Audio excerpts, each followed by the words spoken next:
السلام علیکم students. Intermediate part 1 اسلامیات اختیاری. آئی ایم ایس حافظہ صفا اکرم ہیئر. اس سے پہلے لیکچر میں ہم نے غزوہ احد کے بارے میں بات کی تھی. ہم اسلامیات اختیاری پارٹ 1 کا حصہ دوم جو ہے طریق اسلام اس کے بارے میں پڑھ رہے تھے اور ہم نے غزوہ احد کے اسباب اور اس کے واقعات کے بارے میں اس سے پہلے لیکچر جو تھا اس میں پڑھا تھا.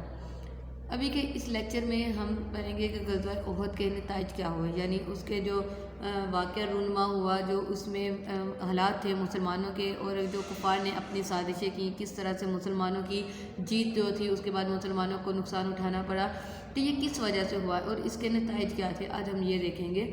غزوہ احد کے درج ذیل نتائج سامنے ہیں. نمبر 1، جنگ فیصلہ کن نہ تھی، یعنی اس میں کوئی بھی فیصلہ نہ ہو سکا کہ مسلمانوں کی شکست ہوئی ہے یا پھر کفار کی شکست ہوئی ہے. نہ تو اس میں کسی کی فتح واقع تھی اور نہ ہی اس میں کسی کی شکست واقع تھی. لہذا ہم یہ نہیں کہہ سکتے کہ جنگ احد میں جو تھا وہ مسلمانوں کو شکست ہوئی تھی، کیونکہ کفار کو اور مسلمانوں کو دونوں کو جو تھا وہ نقصان ہوا تھا اور دونوں کے مقابلے میں مارکا جو تھا وہ برابر کا تھا.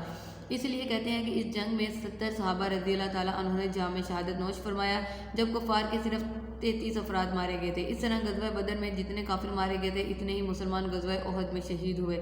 لیکن بدر میں مسلمانوں کو واضح فتح ہوئی تھی، کیونکہ وہاں جنگ ختم ہونے پر کفار میدان سے جان سے بھاگ گئے تھے. مگر احد میں مسلمان میدان جنگ میں آخر تک ڈٹے رہے اور کفار مدینہ جنگ سے مسلمانوں سے پہلے روانہ ہوئے.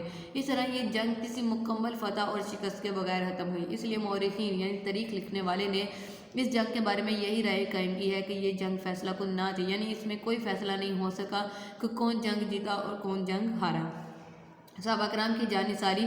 جنگ احد میں اگرچہ مسلمانوں کو بہت زیادہ جانی نقصان اٹھانا پڑا، اس کے باوجود صحابہ کرام کی جان نثاری قابل تعریف تھی. حضرت انس رضی اللہ تعالیٰ عنہ کے چچا حضرت ابن نذیر رضی اللہ تعالیٰ عنہ نے 80 زخم کھا کر شہادت پائی. جب کفار نے اپنے تیروں کا رخ نبی اکرم صلی اللہ علیہ وسلم کی طرف موڑا تو 6 صحابہ کرام آپ صلی اللہ علیہ وسلم کا دفاع کرتے ہوئے شہید ہو گئے. حضرت ابو دجانہ انصاری رضی اللہ تعالیٰ عنہ اور حضرت حنظلہ رضی اللہ تعالیٰ عنہ غسیل ملائکہ نے بھی جان نثاری کی اعلیٰ مثالیں قائم کی. ان کو غسیل ملائکہ اس لیے کہا جاتا ہے کہ آپ کو اتنے زیادہ زخم لگے تھے کہ آپ کو غسل نہیں دیا جا سکتا تھا، لہذا آپ کو بغیر غسل کے جو تھا وہ دفنایا گیا اور ملائکہ نے یعنی فرشتوں نے جو تھا وہ آپ کو غسل دیا تھا. اس لیے حضرت حنظلہ یعنی غسیل ملائکہ یعنی جن کو فرشتوں نے خود غسل دیا ہو، آپ کو یہ لقب ملا. قریش کے حوصلے دوبارہ بلند ہو گئے. بدر کی شکست سے کفار مکہ جو تھے ان کے حوصلے پست ہو گئے تھے، مگر اس جنگ میں ان کے حوصلے دوبارہ بلند ہو گئے کہ جب انہوں نے مسلمانوں کو نقصان پہنچایا اور اپنا بدر کا بدلہ جو تھا وہ پورا لینے کا ان کا منصوبہ جو تھا وہ ہو گیا، تو اب ان کے حوصلے جو تھے وہ بلند ہو گئے اور انہوں نے دوبارہ ہی جلد جو ہے وہ مدینے پر حملہ کرنے کا منصوبہ بنانا شروع کر دیا. اس لیے انہوں نے مختلف قبائل کو بھی اپنے ساتھ شامل ہونے کی دعوت دی. حضور اکرم صلی اللہ علیہ وسلم کی نافرمانی کی سزا. اس جنگ میں مسلمانوں کو یہ یقین ہو گیا کہ رسول اکرم صلی اللہ علیہ وسلم کی نافرمانی سے بہت زیادہ نقصان اٹھانا پڑتا ہے اور اللہ تعالیٰ کی نصرت یعنی اللہ تعالیٰ کی مدد جو ہے وہ ساتھ چھوڑ دیتی ہے. لہذا اگر جو 50 صحابہ کو نبی اکرم صلی اللہ علیہ وسلم نے حضرت عبداللہ بن جبیر کی قیادت میں مقرر کیا تھا، وہ حضور اکرم صلی اللہ علیہ وسلم کے حکم کی نافرمانی نہ کرتے تو مسلمانوں کی جیت جو تھی وہ واضح تھی. لیکن وہاں پر حضور اکرم صلی اللہ علیہ وسلم کی نافرمانی کرنے کی سزا میں اللہ تعالیٰ نے ان کی مدد نہیں کی اور مسلمانوں کو نقصان اٹھانا پڑا. یہود کی مخالفت. غزوہ احد میں مسلمانوں کے زیادہ نقصان اٹھانے کی وجہ سے مدینہ کے یہودی ان کی مخالفت میں دلیر ہو گئے. یہود نے مساک مدینہ کی کھلم کھلا خلاف ورزیاں شروع کر دی.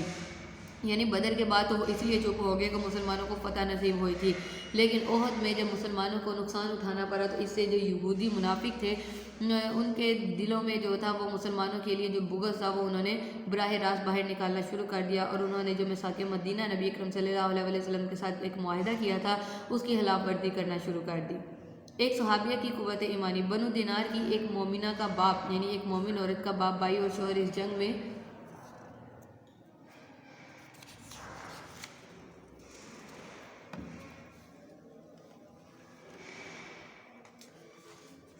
شہید ہو گئے. وہ بار بار یہی پوچھتی ہے مجھے رسول اللہ صلی اللہ علیہ وسلم کے بارے میں بتاؤ. اس نے جب آپ صلی اللہ علیہ وسلم کو بخیریت دیکھا تو پکار اٹھی کلو مصیبات بعد کا جلال، کہ آپ صلی اللہ علیہ وسلم کے ہوتے ہوئے ہر مصیبت برداشت ہو سکتی ہے. یعنی یہ عورتوں کا بھی ایمان قابل دید تھا تو اس کے بھائی اور باپ جو تھے وہ شہید ہو گئے تھے، لیکن اس نے ان کا نہیں پوچھا، وہ صرف رسول اکرم صلی اللہ علیہ وسلم کا پوچھ رہی تھی کہ کیا وہ ٹھیک ہے۔ جب انہیں ان کی حیثیت کا پتہ چلا تو اس نے کہا کہ ٹھیک ہے، آپ صلی اللہ علیہ وسلم کے ہوتے ہوئے مجھے ہر مصیبت جو ہے وہ برداشت ہے۔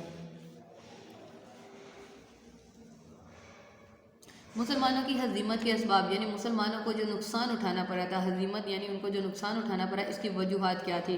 نمبر 1، اس کی وجہ تھی حکم عدولی، کہ نبی اکرم صلی اللہ علیہ وسلم نے ایک پہاڑی پر جو 50 تیر انداز مقرر فرمائے تھے، انہیں سختی سے حکم فرمایا تھا کہ وہ کسی صورت میں بھی اس جگہ کو نہ چھوڑے، مگر 10 صحابہ کے علاوہ تمام صحابہ نے مال غنیمت کے لالچ میں وہ جگہ چھوڑ دی۔ کفار نے ادھر ہی سے حملہ کر کے مسلمانوں کو جو ان کی فتح تھی اس کو شکست میں تبدیل کر دیا۔ قرآن مجید میں آتا ہے سورہ آل عمران آیت نمبر 152 میں، وَآسَيْتُم مِّن بَعْدِ مَا أَرَاكُم مَّا تُحِبُّونَ، کہ جب اللہ تعالیٰ نے تمہیں تمہاری پسندیدہ چیز یعنی مال غنیمت دکھا دی تو اس کے بعد تم نے رسول اکرم صلی اللہ علیہ وسلم کی نافرمانی کی، یعنی اللہ تعالیٰ اس دنیا میں پسندیدہ چیزیں دکھا کر انسان کی آزمائش کرتا ہے، تو اس وقت کے جو دورے پر مسلمان تھے وہ اپنی پسندیدہ چیز یعنی مال و دولت کو دے کر رسول اکرم صلی اللہ علیہ وسلم کی نافرمانی کر بیٹھے۔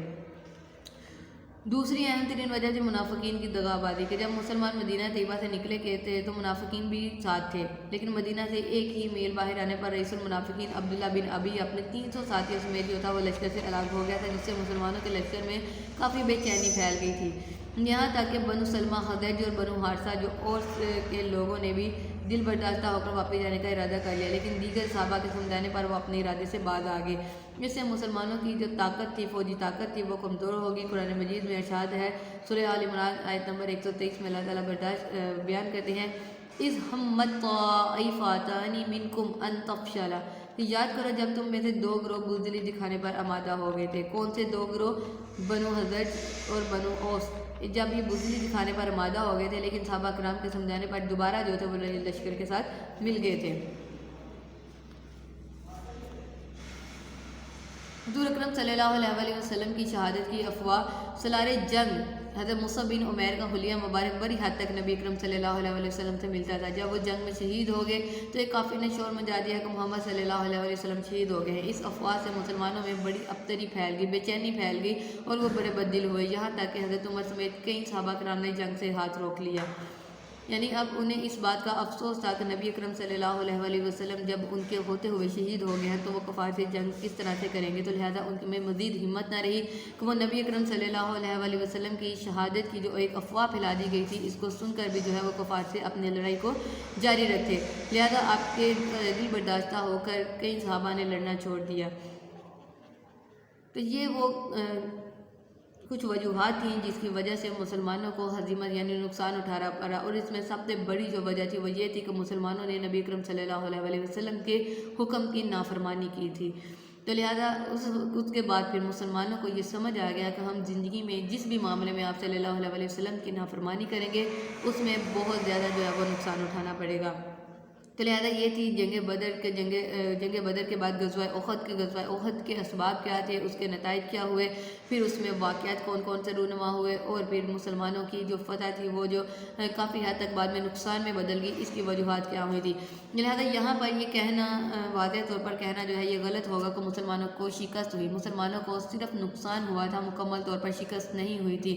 شکست تب ہوتی ہے جب دشمن جو ہے وہ میدان جنگ میں ہو اور آپ میدان چھوڑ کر بھاگ جائیں، تو لہٰذا جب دشمن جو تھا وہ میدان جنگ سے آپ سے پہلے ہی گیا تھا، مسلمان جنگ میں ہی موجود تھے اور دشمن جو تھا وہ نقصان پہنچا کر اپنی راہ لے کر چلا گیا تھا، لہذا دشمن کا بھی نقصان ہوا تھا اور مسلمانوں کا بھی۔ تو اس لیے ہم یہ نہیں کہہ سکتے کہ کفار کو جو تھی وہ فتح ہوئی اور مسلمانوں کو جو تھی وہ شکست ہوئی، لیکن ہاں مسلمانوں کا نقصان جو تھا وہ کفار سے زیادہ ہوا تھا، تو وہ اس کی وجوہات جو تھی وہ یہاں پر بیان ہوگی کہ مسلمانوں کی نافرمانی کی وجہ سے انہیں یہ تمام جو عذاب تھا یہ بھگتنا پڑا۔ تو لہٰذا یہ ہمارا ٹاپک جو ہے غزوہ احد کے حوالے سے یہ یہیں پر کمپلیٹ ہوتا ہے، جس کے بارے میں ہم نے ڈیٹیل سے پڑھا، ساتھ میں جو ہائی لائٹ چیزیں میں نے کروائی ہیں آپ ان کو یاد رکھیے گا، اینول ایگزام میں آپ سے وہ MCQs میں یا پھر شارٹ کوسچن میں لازمی پوچھا جا سکتا ہے۔ اللہ حافظ۔ ویڈیو پسند آئی تو لائک کریں، اپنی رائے کمنٹ کریں، ایسے ہی مزید ویڈیوز کے لیے ہمارا چینل سبسکرائب کریں اور بیل کا آئیکن دبائیں تاکہ آپ کو ہر ویڈیو کا نوٹیفیکیشن ملتا رہے۔